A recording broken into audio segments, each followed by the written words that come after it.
नमो बुद्धाय। जय हिंद। दर्शकों,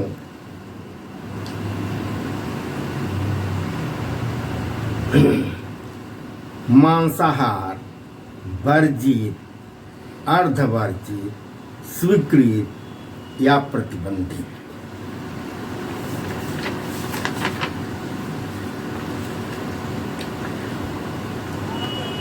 मांसाहार एक सभ्य समाज में उचित है? यह एक जटिल प्रश्न है। आदिम युग में मानव शिकार यानी मांसाहार पर ही पूरी तरह निर्भर था। ठीक उसी तरह जैसे आज कुछ देशों के घने जंगलों में पाई जाने वाली वहाँ की आदिम जातियाँ, जो मानव सभ्यता के विकास के क्रम में सभ्य हो चुके समाज की तुलना में हजारों साल पीछे हैं, आज भी हजारों साल पीछे हैं। मांसाहार में कई प्रकार के भेद हैं। जैसे कुछ लोग मरे जानवरों का भी मांस खाते हैं, तो कुछ इससे तौबा रखते हैं। मार कर खाने वाले मांस में भी कई प्रकार हैं। यह कि मांस हलाल किया हुआ है या झटका वाला है। कुछ लोगों में झटका वाला मांस सख्त वर्जित है। इसी प्रकार कुछ लोगों में जानवरों के मांस में भी भेद है।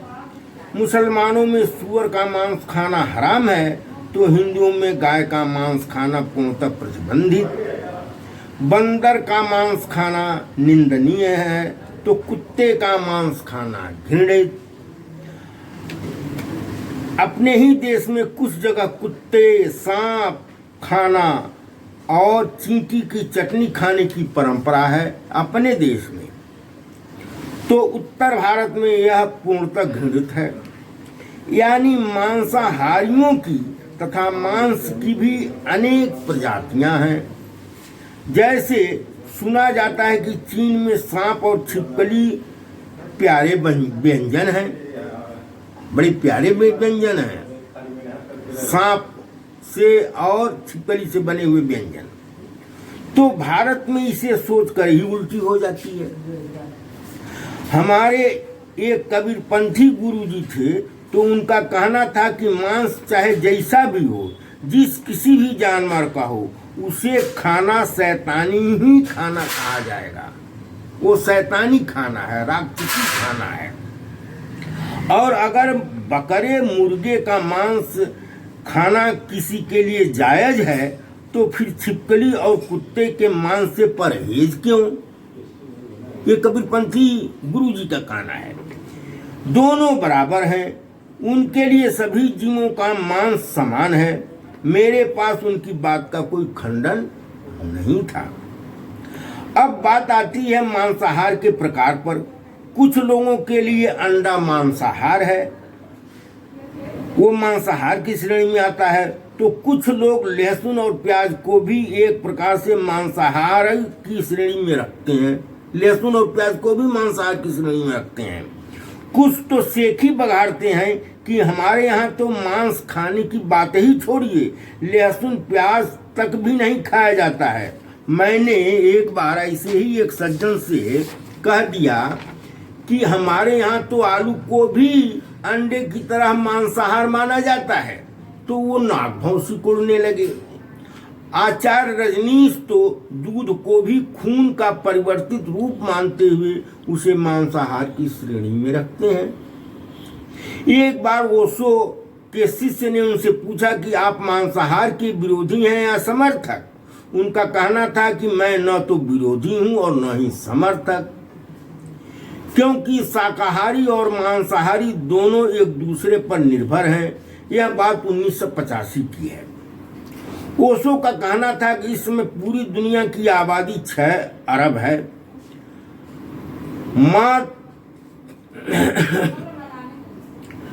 मात्र अनाज खाकर केवल आधी जनता यानी 3 अरब जनता ही जिंदा रह सकती है। 6 अरब की आजादी जनसंख्या में मात्र 3 अरब जनता ही अन्न खाकर के रह सकती है, क्योंकि इससे अधिक उपज है ही नहीं। विज्ञान कोशिश कर रहा है कि उत्पादन बढ़े, लेकिन यह भविष्य की बात है। आज अनाज भोजन के रूप में केवल 3 अरब के लिए ही उपलब्ध है।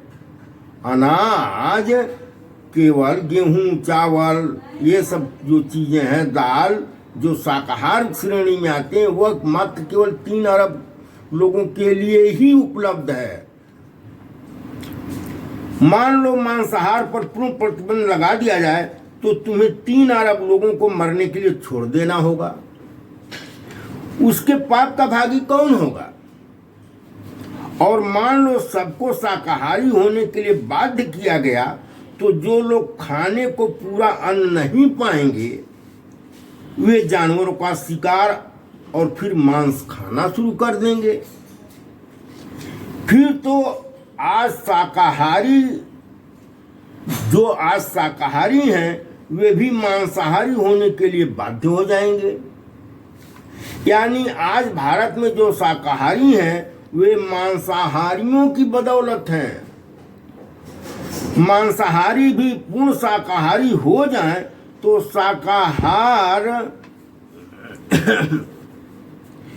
शाकाहारी की मात्रा, शाकाहारी भोजन की मात्रा उतनी मिलेगी कहाँ से कि लोग शाकाहारी रहें? अगर सभी मांसाहारी जो भी मांस खाते हैं वे लोग भी शाकाहारी हो जाएं तो शाकाहार कम पड़ने लगेगा। तो फिर उल्टा हो जाएगा, जो आज शाकाहारी हैं उनको विवश होकर के मांसाहारी होना पड़ेगा, शिकार करना पड़ेगा। अब देखो ना, भारत में लगभग एक ही समय में 2 महामानव पैदा हुए, महावीर और बुद्ध। महावीर ने जीव हत्या और मांस भक्षण पर 100% प्रतिबंध लगा दिया। मांस खाने की तो बात ही छोड़ो, छोटे जीवों और अनजाने हत्या न हो जाए इसलिए मुंह पर जैन मुनि लोग मास्क लगा करके चलते हैं, आज भी चलते हैं। गृहस्थों ने खेती करना छोड़ दिया क्योंकि खेती करने में लाखों करोड़ों छोटे मोटे जीवों की जान जाती थी। तब कहीं फसल से अन्न मिलता था। हालांकि ये जैन मुनि अन्न खाते हैं, गेहूं, चावल, दाल खाते हैं, लेकिन अन्न उपजाने को जीव हिंसा मानते हैं, किसानी करने को जीव हिंसा मानते हैं। क्या उन्हें यह नहीं मालूम कि उन्हें अपने सिर के बाल उखाड़ देने से लाखों जुआ यानी जो ढीलो होते हैं वे भूख से मर जाते हैं? क्योंकि जुए और ढीलों का भोजन तो आदमी के सिर में ही मिलता है और जैन मुनि लोग अपना सिर का बाल उखाड़ देते हैं। तो ऐसे में तो जो जुए हैं मर जाते हैं उनका खाने के बिना। तो क्या ये जीव हिंसा नहीं हुई?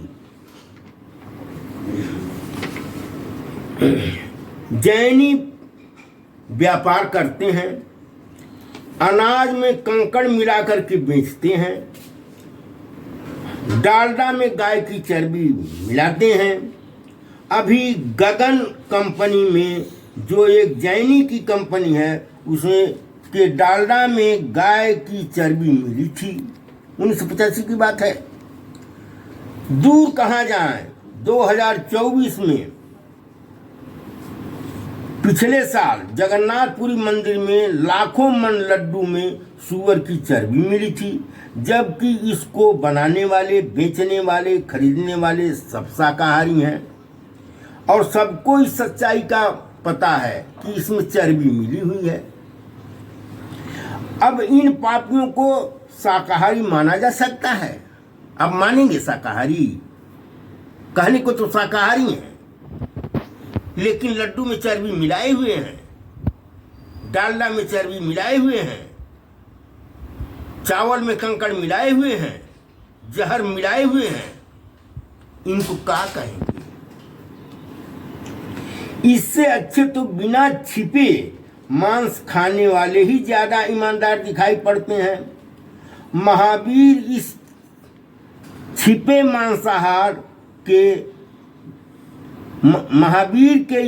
मांसाहार को व्यापक जनता पसंद नहीं की।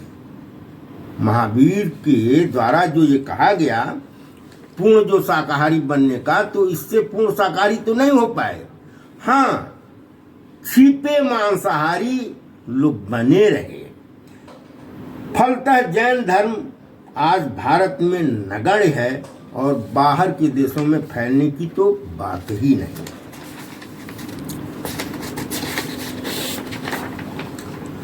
वहीं बुद्ध ने मध्यम मार्ग अपनाया। उनका कहना था कि उस समय समाज में अधिकांश जनता मांसाहार पर निर्भर थी। बुद्ध ने प्रयास किया कि जीवों की हत्या कम से कम की जाए, पर पूर्णतः प्रतिबंध लगाना संभव नहीं था। जनता इसे स्वीकार नहीं करती, मजबूरी थी, जिंदा रहने का सवाल था, और आदमी जब जिंदा रहेगा तभी तो धर्म का पालन करेगा। इसीलिए उनका जोर मानव जात के शील, सदाचार और प्रज्ञा पर अधिक था। अहिंसा उसका अनुपूरक था। उससे समय के अनुसार, यानी अहिंसा को, हिंसा या अहिंसा को समय के अनुसार उससे समझौता किया जा सकता था। जीवन के अनुसार अगर जीने के लिए वो जरूरी है हिंसा, तो फिर तो भाई वो मजबूरी है, वहां उसको मना नहीं किया जा सकता। शेर को अहिंसक नहीं बनाया जा सकता। यह व्यवहार उसकी जिंदगी से जुड़ा है, प्रकृति प्रदत्त है। तो ऐसे में क्या किया जाए? शेर अगर किसी हिरण को मारता है तो क्या कहा जाएगा कि शेर ने हिंसा की है? हिंसा उससे उसका दुश्मनी तो है नहीं हिरण से। वो हिरण को क्यों मार रहा है? अपनी जिंदगी बचाने के लिए। वो प्रकृति द्वारा प्रदत्त है, इसलिए उससे उस हिरण से कोई दुश्मनी नहीं है। अगर उसका पेट भरा होता और अगर वह मांसाहारी प्रकृति ने उसको नहीं बनाई होती तो वो हिरण को नहीं मारता। लिहाजा हम ये नहीं कह सकते कि जो शेर जो हिरण को मार रहा है वो हिंसा कर रहा है ना, वो अपनी जिंदगी बचाने के लिए कर रहा है। तो इसको कैसे हम कहेंगे कि वो हिंसा कर रहा है? खैर, बुद्ध ने अपने भिक्षुओं से कहा कि भिक्षा में खाने में जो भी मिल जाए, भले ही उसमें मांस ही क्यों न हो, उसे अस्वीकार न करें। इसी प्रकार मरे हुए जानवर के मांस खाने में भी कोई हिंसा नहीं है। ये बुद्ध का विचार था, इसीलिए उसे प्रतिबंधित नहीं किया। उनका मुख्य मकसद मनुष्य को सदाचारी बनाना था। दोष तो जीव हिंसा में है, मांस खाने में नहीं। वह भी आवश्यकता के अंदर ही जीव हिंसा होने पर प्रतिबंधित है। आवश्यकता के अनुसार, जिंदगी की आवश्यकता के अनुसार ही। जहां मानव जिंदगी बचाने का सवाल है, वहां इसे पूर्ण प्रतिबंधित कर देना मतलब उस सिद्धांत का जनता में अस्वीकार होना ही होना है। नहीं कर सकते। जो माइनस डिग्री में जो देश रहने वाले हैं, जो मांसाहार पर निर्भर हैं, जो समुद्री के निकट हैं, मांसाहार ही उनका भोजन है, उन पर आप प्रतिबंध लगा देंगे मांसाहार पर, तो वह क्या आपकी बात को मानेंगे? वो पहले अपनी जिंदगी बचाएंगे कि आपका धर्म देखेंगे? ठीक है ना? इसीलिए बुद्ध ने मध्यम मार्ग अपनाया। ऐसे जीव का मांस जो भिक्षु के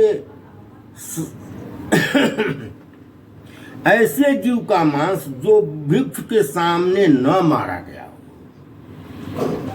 उसके लिए खास रूप से न मारा गया हो, उसके सामने न मारा गया हो, उसके लिए खास रूप से न मारा गया हो, और न ही उसके द्वारा सुना गया हो कि कोई जीव उसे मांस खिलाने के लिए मारा गया हो।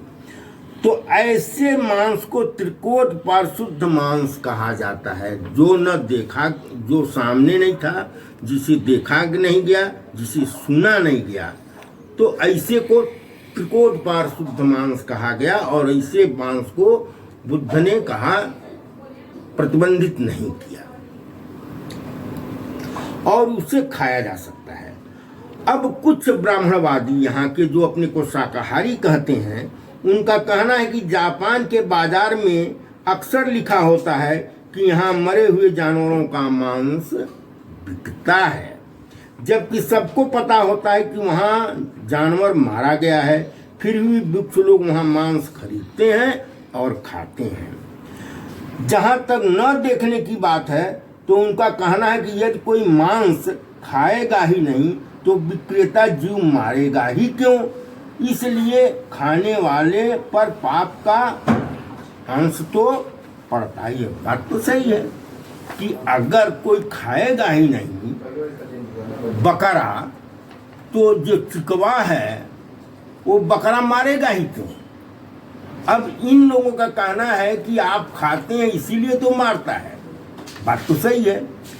तो ये देखिए आप उपयोगिता क्या है, कौन सी चीज जो उपयोगितावादी है वो देखिए।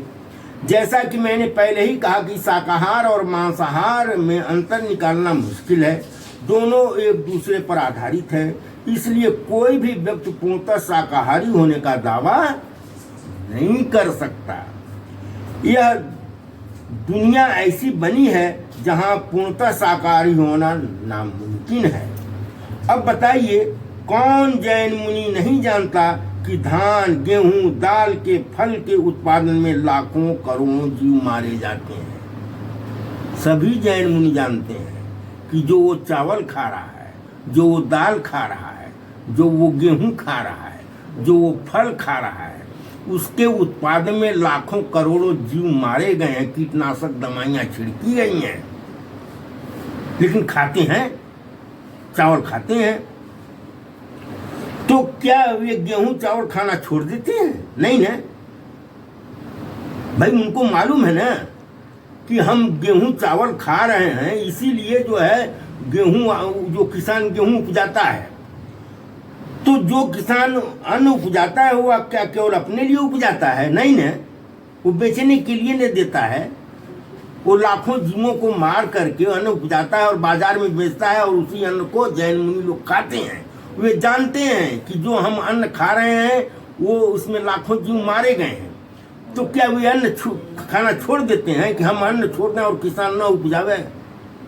भाई छोड़ दें, धान खाना, चावल खाना छोड़ दें, तो किसान कम उपजाएगा, केवल अपने ही लिए उपजाएगा, आपके लिए नहीं उपजाएगा।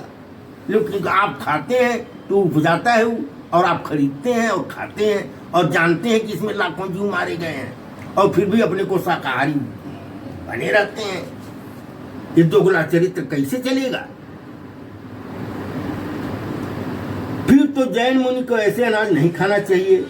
रामदेव की तमाम दवाइयों में मछली का तेल, हड्डी के चूर्ण का उपयोग होता है, जिसे पूर्णतः शाकाहारी कह करके बेचा जाता है, और शाकाहारी लोग बड़े चाव से ऐसी दवाइयाँ, व्यंजन, साबुन का धड़ल्ले से उपयोग कर रहे हैं। ध्यान रखिए, बुद्ध मानव इतिहास के श्रेष्ठतम विजनरी विचारक रहे हैं। उन्होंने कोई भी ऐसा विचार नहीं व्यक्त किया जो मनुष्य के बस के बाहर हो अथवा जिससे पाखंड उपजता हो। जैसा कि महावीर के साथ हुआ, उनके अनुयायी किसानी तो छोड़ दिए, व्यापार किए, लेकिन उसमें चर्बी मिलाना शुरू कर दिए।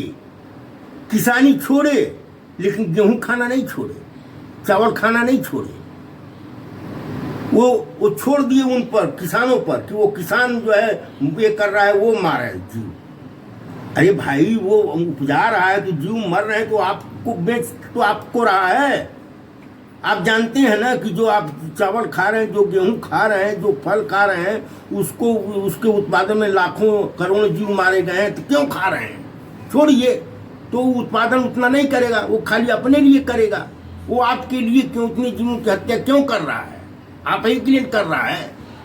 आप जानते हैं ना कि ये जो उत्पादन कर रहा है वो आपके लिए कर रहा है, उतनी जीवों की हत्या। छोड़ दीजिए, पूर्ण शाकाहारी हो जाइए।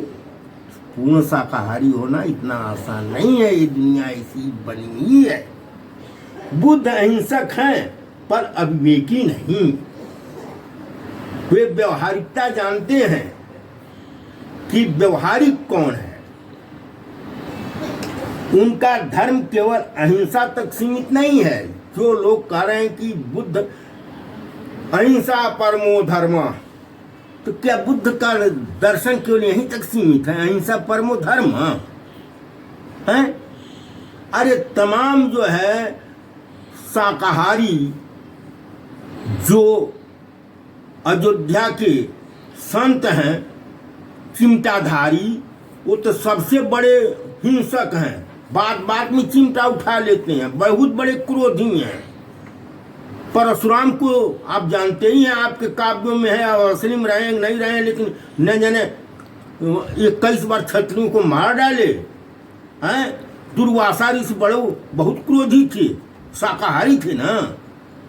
अरे बाप रे बाप, ऐसे शाकाहारी से अच्छा तो जो बकरा काट रहा है वही है। वो बल्कि बकरा काट रहा है लेकिन मानवतावादी है। आपके जो है राजू दास से ज्यादा वो मानवतावादी है, जो आदमी का सिर कलम के लिए, गाय को बचाने के लिए आदमी का सिर कलम के लिए 50 लाख का जो इनाम रखता है। बताइए, गाय को बचाने के लिए आदमी का सिर कलम कर दिया जाए, यानी उनकी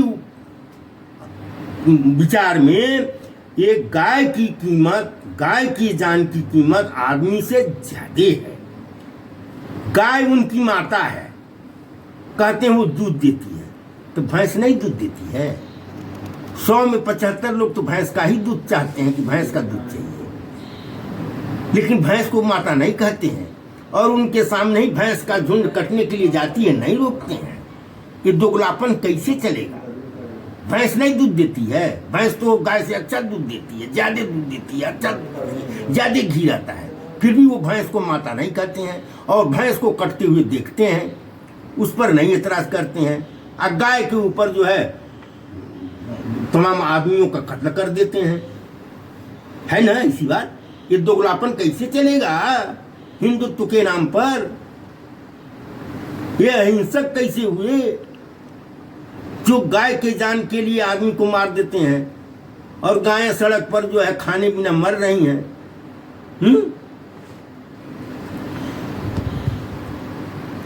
तो बुद्ध अहिंसक है पर अविवेकी नहीं। उनका धर्म केवल